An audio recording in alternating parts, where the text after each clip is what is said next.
Hello everyone, আমি পায়েল। আমার চ্যানেলে তোমাদের সবাইকে স্বাগত। চলো আজকে দুপুরের খাবারের থালাটা সাজিয়ে নিই। আজকের দুপুরের মেনুতে সবকিছু খুবই সিম্পলের উপর রেখেছি, দেখো তোমাদের পছন্দ হয় কিনা।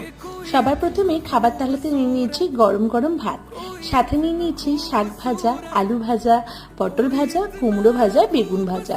তার সাথে আজকে বানিয়েছিলাম মাছের ডিমের বড়া, সেটা নিয়ে নিলাম। রাখলাম এক পিস মাছ ভাজা। তার সাথে নিচ্ছি মুসুরির ডাল, পেঁয়াজ রসুন ফোড়ন দিয়ে মুসুরির ডালটা করেছি। তার সাথে নিয়ে নিচ্ছি রুই মাছের পোস্ত। এইটা খেতে আমার দারুণ লাগে। আজকের এই লাঞ্চের থালির আইডিয়াটা তোমাদের কেমন লাগলো জানিও। যদি এই মেনুগুলো তোমাদের ভালো লাগে তাহলে অবশ্যই আমার চ্যানেলটাকে সাবস্ক্রাইব করে দিও আর ভিডিওটাকে লাইক করে দিও। আবার দেখা হবে নেক্সট শর্টসে।